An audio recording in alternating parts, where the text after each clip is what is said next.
What's good? What's good? How you doing? I'm chilling, man. I'm chilling.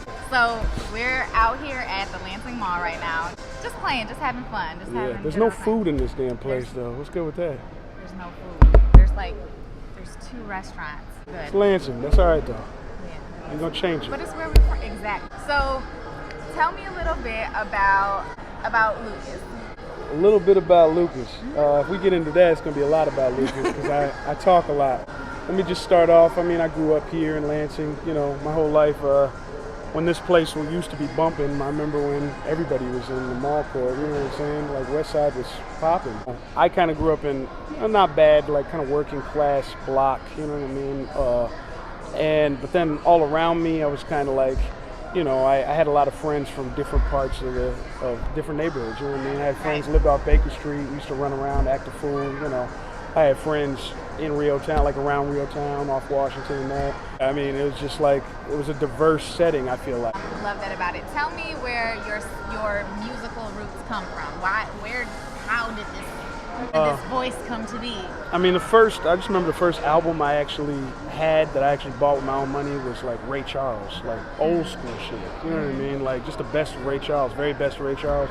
And yeah, I mean, it's just always something I've been doing since I was a kid, was just like trying to figure out my passion, and not just in singing, but like what style was I really in love with. And it always just kind of revolved back to R&B, I would say now that I'm a huge like R&B hound, like I always say from Caledonia or from doo-wop to hip-hop. I sing all different styles in that range. Really, I sing all types of stuff too. I sing jazz, I sing sometimes even country if it's good, if I like it. So when did you find your voice?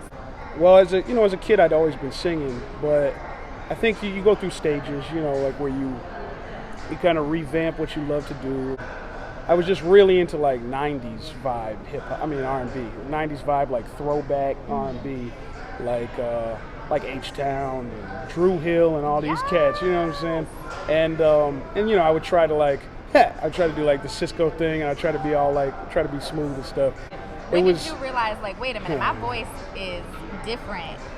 Oh yeah, different. That's I was always just like copying the radio, trying to figure out whatever I could do. And it, like I said, it just R&B always was the one. The songs of love, like I'm a hopeless romantic, you know what I mean? So everything I talk about is like, I'm very serious about what I talk about, but sometimes I'm like, am I corny? Like, what's going on? You know what I'm saying? But then I found R&B, like real dope R&B, and I was like, no, I'm not corny. This is where I need to be. A lot of times I just had to remember things. I just had to kick in and just be like, just do that. But then I got good at that. Just like I could be the radio. And now I'm kind of like Luke the jukebox. Like, are we at a party or something? Or are we just hanging out?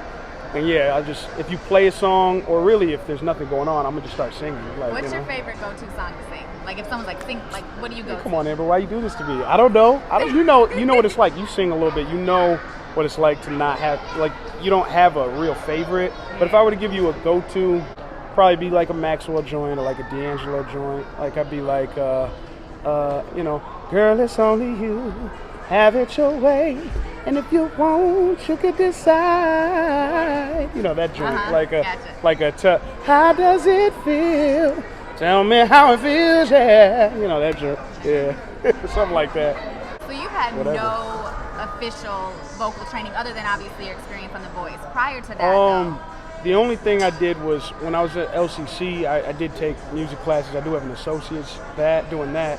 So I have like a musicianship studies background. Real deal. I was that dude. I was a choir nerd.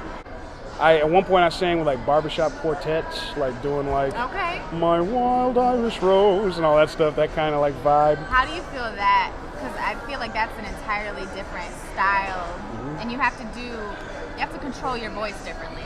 Yeah, well that is all about being, it's kind of like with doo-wop, there's like a way you sing, like kind of there's an inflection to everything you do, and it's like any song, like R&B, like soul. But with that, it's more, you want to be as smooth as possible.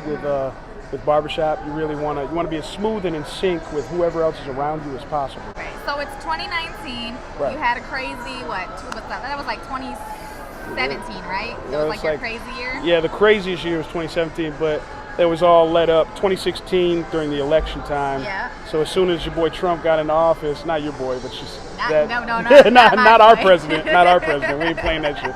Anyway, when that dude got in, it was like literally the same day that I sang my little song, Maxwell's song, Ascension, Don't Ever Wonder.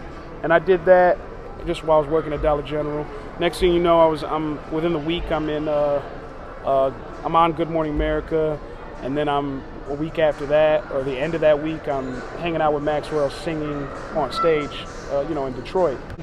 Months after that, I'm auditioning for The Voice, and I get in, and I'm like, all right, shit, like millions of people. I'm not gonna lie though, that blind audition when they're filming and you know what's about to happen.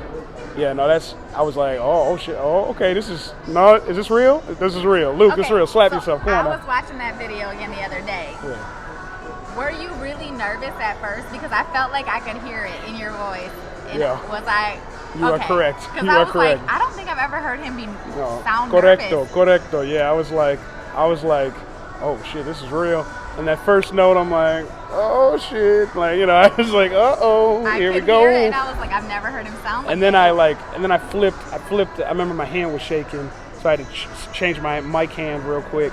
And then it seemed to like everything kind of. You got comfortable. Yeah. I could sense the difference. I could almost like feel you shifting and getting more comfortable. But it was like your voice was almost kind of tight when you were starting. You were nervous. You could hear it. But it was just weird because that was the first time I really listened with that ear, Yeah. And I realized that I had never heard you sound like that because I don't think I've ever heard you be so nervous. Yeah. I got nervous. I ain't gonna lie. Like you get nervous, people. You know what I'm saying? Like things happen, and you like, the butterflies kick in. So 2017 was crazy. Right. 2018 was kind of almost like the calm down a little bit, and it's been time for you to put everything into focus, everything that happened, and kind of just reflect and all of that. So moving into 2019, what can people expect from you? What are you doing in 2019? What do you hope to be doing? If I could get a record out soon, if I could like really be, from a single to a full length joint, it would be nice. But really, I just want to get out there and continue to, give people positive vibes and do unexpected things. You know what I'm saying? Like that's the best. All right, I love it. Yeah. Well, thank you for taking the time to talk with me. Thank you. And there'll be more to come soon.